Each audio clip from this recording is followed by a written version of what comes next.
Assalamualaikum warahmatullahi wabarakatuh. Selamat pagi, salam sejahtera untuk kita semua. Perkenalkan, saya Rudi Winarno, Sarjana Keperawatan, Nurse Magister Kesehatan.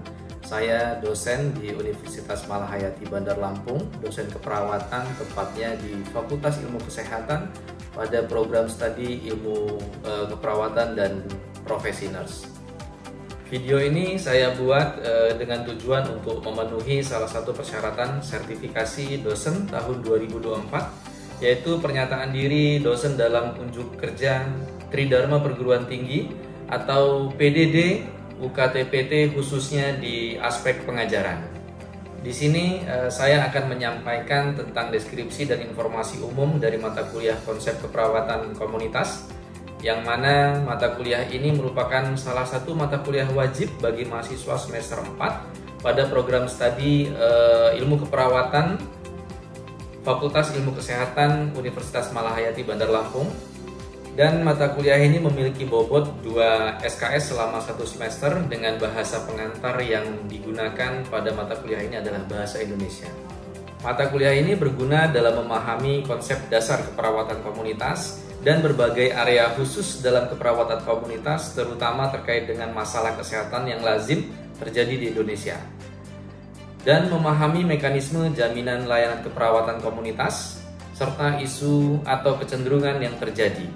Mata kuliah konsep keperawatan komunitas ini juga merupakan salah satu syarat mahasiswa semester 4 untuk bisa lanjut ke studi selanjutnya dan bertemu kembali di komunitas 2 tentunya pada semester ganjil tahun yang akan datang.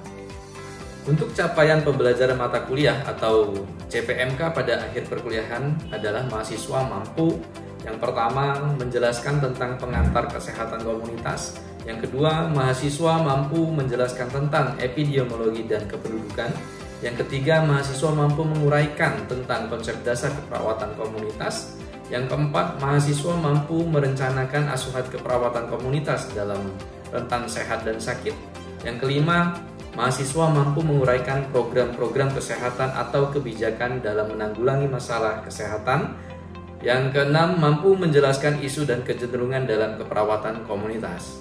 Referensi yang digunakan pada mata kuliah ini diantaranya adalah buku ajar keperawatan kesehatan komunitas dan beberapa sumber pustaka yang bisa dijadikan referensi pada mata kuliah ini. Mata kuliah konsep keperawatan komunitas dilaksanakan selama 16 minggu atau sama dengan 16 kali pertemuan, di mana 7 pertemuan pertama itu dilaksanakan sebelum UTS dan pertemuan ke-8-nya adalah UTS, lalu dilanjutkan kembali 7 pertemuan sebelum UAS dan pertemuan ke-16 atau pertemuan terakhir itu adalah ujian akhir semester. Dan evaluasi hasil pembelajaran mata kuliah konsep keperawatan komunitas didapatkan dari kuis interaktif ya, penugasan dan diskusi kelompok, UTS dan UAS. Pembobotan setiap bentuk evaluasi hasil pembelajaran adalah kuis interaktif sebanyak 10%, penugasan dan diskusi kelompok sebanyak 30%, ujian tengah semester atau UTS sebanyak 30%, dan UAS sebanyak 30%, dengan total pembobotan hasil evaluasi pembelajaran akhir itu adalah sebesar 100%. Demikian informasi yang bisa saya sampaikan mengenai mata kuliah konsep keperawatan komunitas. Berikutnya saya akan sajikan cuplikan dari proses pembelajaran yang saya laksanakan secara sinkronis tatap muka di ruang kelas bersama mahasiswa. Assalamualaikum. Waalaikumsalam.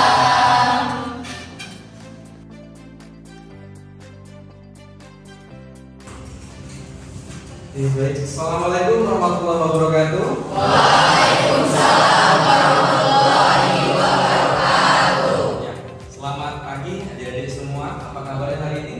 Baik. Semuanya kita bertemu lagi di pertemuan ke-9. Kemarin baru saja kita laksanakan UTS dan libur beberapa hari ya.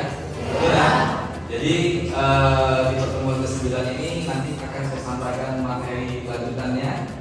Dan sebelum kita masuk ke teori pembelajaran saya terkait tentang sistem pelayanan kesehatan dan kebijakan era otonomi daerah, di pertemuan ke-9 ini ada baiknya kita mulai dulu dengan membaca doa sesuai dengan kepercayaan kita masing-masing ya. Dia mendapatkan keberkahan dari Tuhan Yang Maha Esa. Biar materinya juga menjadi ilmu yang sesuai dengan kepercayaan masing-masing dimulai.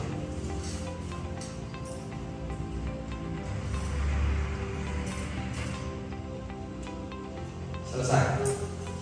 Ya, semangat masih? Bisa kita mulai materinya? Bisa. Oke, baik teman-teman semua, sebelum kita masuk ke materi saya akan buka link absennya. Kita absen dulu ya. Yang hari ini silakan yang ada di ruangan silakan buka handphonenya, buka link absennya, karena nanti setelah saya buka teman-teman langsung bisa absen. Oke? Nah, yang nggak masuk atau yang tidak hadir maka tidak bisa absen. Materi saya akan saya cek ulang siapa yang ada di kelas dan tidak ada di kelas. Bisa ya? Oke, baik. Adik-adik silahkan mulai absen. Link absennya sudah saya buka. Ya, saya kasih waktu 2 menit ya.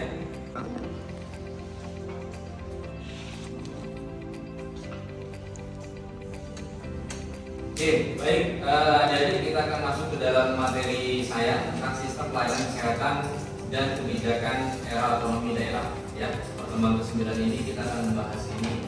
Jadi silahkan perhatikan dengan baik terkait materi yang akan saya sampaikan, karena itu berkaitan dengan nanti output ketika teman-teman selesai kuliah dari S1 lanjut profesi nurse dan akan melakukan sebuah atau menjalankan sebuah sistem pelayanan kesehatan di masing-masing tempat kerja, baik di klinik, baik itu di puskesmas ataupun di rumah sakit. Seperti itu ya. Nah, kita lihat. Oke, kita lihat di sini. Kita berbicara tentang sistem pelayanan, maka sistem pelayanan kesehatan adalah kesehatan merupakan bagian penting dalam meningkatkan derajat kesehatan melalui sistem. Tujuan pembangunan kesehatan dapat tercapai dengan cara efektif, efisien, dan tepat sasaran. Nah, artinya dari definitif pelayanan kesehatan ini, ya, dari definitif sistem pelayanan ini ada target utama yang memang sudah disusun, ya, sedemikian rupa dengan program yang diberikan untuk melakukan pelayanan kesehatan. Ingat, basisnya ataupun dasarnya adalah sistem. Apa yang dimaksud dengan sistem? Coba, ada yang bisa ini nggak? Ada yang tergambar nggak? Kan teman-teman sering nih berbicara atau terdengar kalimat sistem. Sebenarnya sistem itu apa? Menurut saya sistem itu kayak struktur organisasi. Jadi sesuatu hal itu bisa terstruktur dan tersistem secara baik agar adanya kegiatan berikutnya bisa terjalani dengan mulus.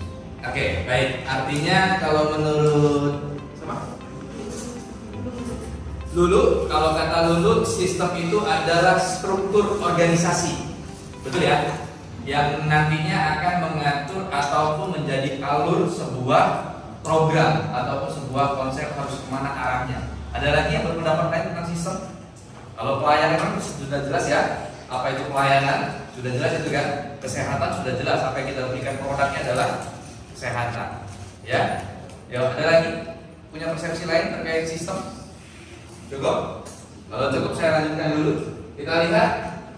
Jadi sistem itu adalah sebuah cara ya tadi yang disampaikan, konsep yang diatur sedemikian rupa yang diambil dari berbagai macam elemen, dari berbagai macam orang-orang yang memang memiliki kepentingan di situ untuk diambil ide-idenya, diambil gagasan-gagasannya untuk menciptakan sebuah sistem. Di mana sistem itu adalah yang mengatur dan menjadi alur utama yang harus dijalankan sebagai standar operasi prosedurnya atau SOP-nya. Seperti itu ya. Terus kita lihat keberhasilan sistem ada apa aja. Jadi keberhasilan sistem itu tergantung dari komponen yang masuk dalam pelayanan di antara perawat, dokter atau tim kesehatan lain, yang satu dengan yang lainnya saling menunjang. Kalau kita berbicara pelayanan kesehatan berarti indikatornya ada dokter, ada perawat, ada bidan, ada apoteker, ada apa lagi? Anestesi, ada gizi dan lain-lain, banyak sekali. Nah, itu semua harus tercovering dalam upaya pembentukan sistem. Karena rumah sakit itu elemennya sangat banyak, indikatornya pun sangat banyak, sampai ke outsourcing atau OB. Itu berkaitan juga dengan sistemnya nanti ya. Nah, sementara kita berbicara sekarang otonomi daerah. Ada yang sudah pernah dengar di zaman SMA terkait tentang otonomi daerah? Ada? Boleh angkat tangan? Ya, yang pernah dengar? Otonomi daerah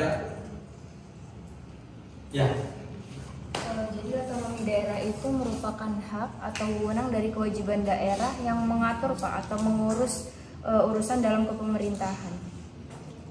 Oke, otonomi daerah adalah hak untuk mengatur. Betul ya, seperti itu ya. Nah, kenapa kok sekarang pelayanan kesehatan ini dikembalikan ke kebijakan otonomi daerah? Kenapa? Ada yang bisa dijawab? Karena ketika kita berbicara sebuah sistem, maka itu harus menyesuaikan dengan tempat yang akan dilakukan atau berjalannya sebuah sistem. Ya, kenapa berbicara otonomi daerah? Karena setiap tempat atau setiap wilayah atau setiap tempat kita bekerja itu iklimnya berbeda. Maka kebijakannya pun akan berbeda sesuai dengan kemauan ataupun arah dari perusahaannya kemana. Dan itu dipimpin biasanya oleh ketua atau di direkturnya. Itu ya, paham ya? Oke, kita next. Kalau terkait asal mula daerah apa, bahasa otonomnya nggak perlu saya jelaskan. Nah, ini kita berbicara teori sistem. Kita lihat di situ ada bagannya atau alurnya. Kita mulai dari input, proses, output, ada feedback, ada dampak dan lingkungan. Itu dampaknya. Kita baca dari awal dulu, dari input. Kita lihat apa sih sebenarnya yang dibutuhkan untuk membuat sebuah sistem. Kita lihat ini ternyata harus ada input. Input itu apa? Masukan untuk berfungsinya sebuah sistem. Masukan itu bisa berupa program, bisa berupa apalagi upaya-upaya penanggulangan ataupun ide-ide gagasan yang berkaitan dengan program yang mau dibuat. Ya. Setelah ada masukan, ada input, harusnya dia ada proses. Di mana proses itu untuk mengubah sebuah masukan untuk menjadi sebuah hasil. Jadi ada masukan, ada input, diproses oleh organisasinya. Tadi yang dimaksud dulu struktur organisasi, di situ diolah menjadi sebuah produk, maka keluarlah yang namanya output. Output ini salah satunya adalah produk yang dihasilkan. Paham ya? Kita lihat hasil yang diperoleh dari sebuah proses. Maka keempat, itu dia merupakan akibat yang dihasilkan sebuah hasil dari sistem. Feedback. Setelah keluar produk, setelah ada outputnya, maka dia akan menghasilkan feedback. Feedbacknya ada dua. Yang pertama, feedback terkait sistem itu berhasil berjalan 100% atau justru malah harus dievaluasi kembali karena program tersebut belum tentu bisa dikuasai semua kalangan. Ya. Selain ada feedback, tentu ada dampak. Contoh deh, teman-teman sekarang kalau ke rumah sakit, daftar antrian itu online atau offline? Online. Itu sistem bukan? Mempermudah bukan? Mempermudah ya, sesuai dengan tujuannya tadi, efisien, mempermudah dan tepat sasaran. Betul ya? Efisiennya apa? Teman-teman nggak perlu berangkat ke rumah sakit cuma untuk ngambil antrian. Artinya tidak perlu keluar biaya. Itu efisiennya. Efektifnya apa? Teman-teman datang ke rumah sakit sudah pegang nomor, dia validasi terus ngantri. Tempat sasarannya sudah jelas. Yang mau datang ke rumah sakit adalah orang-orang yang mau berobat. Oke? Nah, terus kita lihat dari dampak itu apa yang terpapar yang jelas. Artinya ada lingkungan masyarakat. Itu ya. Kita coba masuk ke materi terakhir. Nah, ini kita lihat yang ada program-programnya seperti ini aja. Oke, kita lihat ya. Kita berbicara tadi. Ini ada sebagian indikator-indikatornya. Ada program kebijakan, ada pembangunan ruang rawat inap di rumah sakit ya. Tentunya ketika sudah ada ranah itu dibutuhkan apa? Dokter spesialis. Contohnya di puskesmas ya. Ada ikatan dinas bagi tenaga kesehatan yang disekolahkan oleh Pemda. Terus selanjutnya meningkatkan status puskesmas menjadi rumah sakit umum daerah tipe D, itu targetnya. Terus ada kerjasama dengan tenaga kesehatan non formal seperti dukun bayi. Kenapa dukun bayi terlibat? Kenapa? Ya, karena masih banyak pengetahuan masyarakat kita yang kurang ataupun tidak terpapar secara langsung terkait tentang pelayanan kesehatan. Maka sistem ini memang sangat amat dibutuhkan. Dan jangan salah, kita memang di kampung khususnya itu dukun bayi lah ya, lebih tepatnya dukun bayi memang masih sangat banyak yang dipercaya oleh masyarakat kita. Sehingga apa? Sehingga kita perlu kerjasama dengan mereka. Kalau memang tidak bisa ditangani oleh mereka dan dianggap ini sudah urusan medis, maka segera alihkan ke urusan medis atau ke rumah sakit atau ke puskesmas atau ke klinik seperti itu. Jangan dipaksakan harus diselesaikan di dulu saja. Maka itu menjadi indikator juga untuk mencapai sebuah keberhasilan sistem pelayanan kesehatan. Mereka itu perlu kita ajak, kita rangkul, jadikan partner kita untuk mensosialisasikan terkait tentang sistem pelayanan kesehatan. Gitu. Kenapa? Karena tidak bisa kita buang, tidak bisa kita menafikan masyarakat kita hari ini masih sangat banyak percaya dan menggunakan jasa dukun. Baik dukun bayi, terus dukun apa lagi biasanya? Misalnya kamu divonis harus hadir, harus cuci darah karena gagal ginjal misalnya. Ternyata ada temen yang nyaranin, udah ke sana aja, nanti dikasih ramuan, dikasih minum jumpa jampe, doa, terus nanti bisa sembuh. Itu masih banyak, persepsi itu masih banyak. Tapi secara ilmu medis, ketika gagal ginjal, maka minum pun kita sudah dikurangi kadarnya, gitu. Maka ini kita edukasi juga agar mereka juga bisa memilah mana yang memang paknya mereka, mana yang menjadi paknya orang kesehatan, gitu ya. Oke.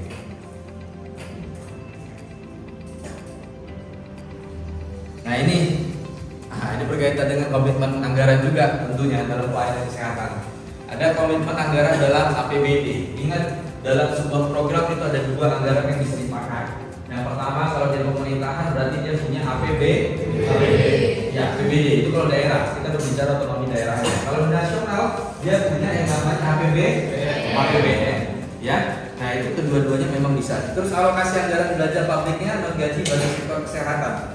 Kita masih banyak beberapa tenaga yang perlu diperhatikan dan perlu disejahterakan juga melalui program-program kebijakan-kebijakan yang ya. Terus lalu dengan seperti itu, apa yang perlu diperhatikan oleh perawat komunitas? Ada yang tahu? Ya, apa kira-kira? Tuh, kita lihat di sini. Ternyata kita sebagai perawat komunitas itu perlu memahami tentang sistem pelayanan dan kebijakan era otonomi daerah yang sesuai dengan aturan pelayanan kesehatan sehingga dapat melakukan pelayanan kesehatan yang baik dan bermutu. Kenapa? Karena kita langsung bersentuhan dengan masyarakat luas. Komunitas itu kita berbicara masyarakat umum yang ada di luar daripada tempat pelayanan kesehatan kita. Ya, kalau di puskesmas biasanya ada teman-teman perawat yang biasanya ngurusin atau ketika program home care ya. Nah itu rata-rata kesimpulannya. Itu ya, bisa dipahami? Nah ini tingkat pelayanan kesehatannya mulai dari promosi kesehatan. Baik, adik-adik, ini merupakan slide terakhir kita. Ternyata faktor yang mempengaruhi pelayanan kesehatan itu yang terakhir adalah politik. Kenapa harus kita berpolitik atau kenapa politik itu menjadi salah satu faktornya? Kita lihat. Kebijakan pemerintah melalui sistem politik yang ada akan sangat mempengaruhi dalam sistem pemberian pelayanan kesehatan. Kenapa? Karena kebijakan-kebijakan yang diambil oleh wakil rakyat kita dalam hal ini mungkin ada DPR, MPR ya, terus beberapa elemen lainnya itu akan mempengaruhi kebijakan-kebijakan program itu akan mempengaruhi pola dari pelayanan kita. Gitu. Sementara kita yang di daerah itu harus membuat konsepnya atau harus mengajukan programnya seperti apa. Dan mereka yang mempertimbangkan, mereka yang mensupport dalam bentuk kebijakan-kebijakan yang diberikan. Seperti itu ya. Oke, materi saya rasa selesai. Ini slide terakhir. Ya betul. Ini slide terakhir. Kita masuk di akhir sesi saya. Mungkin saya mau sedikit evaluasi dulu ke materi saya. Ada nggak yang ditangkap oleh adik-adik? Ya, oke. Yang pertama. Saya mau bertanya kepada adik-adik, silakan ini random, siapa aja boleh angkat tangan dijawab. Yang bisa jawab, saya berikan nilai plus ataupun nilai tambah. Mau? Oke, baik. Yang pertama pertanyaannya adalah apa yang dimaksud dengan sistem pelayanan kesehatan? Angkat tangan. Oke, kamu yang pakai baju kotak-kotak kayak Jokowi tahun 2019. Apa yang dimaksud dengan sistem pelayanan kesehatan? Sistem pelayanan kesehatan adalah sistem pelayanan kesehatan merupakan bagian penting dalam meningkatkan derajat kesehatan. Melalui sistem ini, tujuan pembangunan kesehatan dapat tercapai dengan cara efektif, efisien, dan tepat sasaran. Lalu keberhasilan sistem pelayanan kesehatan tergantung dari berbagai komponen yang masuk dalam pelayanan, di antara perawat, dokter, atau tim kesehatan lain yang satu dengan yang lain saling menunjang. Oke, baik, terima kasih. Kasih itu apa? Terakhir satu pertanyaan saya sebelum saya tutup pertemuan kita, saya mau tahu dulu, kita ulas dulu terkait tentang proses dari sistem pembuatan sebuah sistem pelayanan. Seperti apa? Ada yang gitu dong? Yang tinggi dong? Oke, kita ambil dari sini ya, kemudian ya. Kamu deh, boleh, Mori. Prosesnya itu ada 6 ya Pak ya. Yang pertama itu ada input, yang kedua ada proses, yang ketiga itu ada output, yang keempat itu ada feedback, yang kelima dampak, dan yang keenam lingkungan. Oke, baik. Benar nggak teman-teman? Ada berapa tadi? 6. Oke, ada 6 ya. Kita lihat ada input, ada proses, maka akan muncul feedback, ya. Apakah program tersebut berhasil 100% atau harus dievaluasi kembali programnya? Maka setelah itu akan muncul dampak atau efek dari program kita, dan targetnya adalah lingkungan. Seperti itu ya. Oke, tepuk tangan gitu.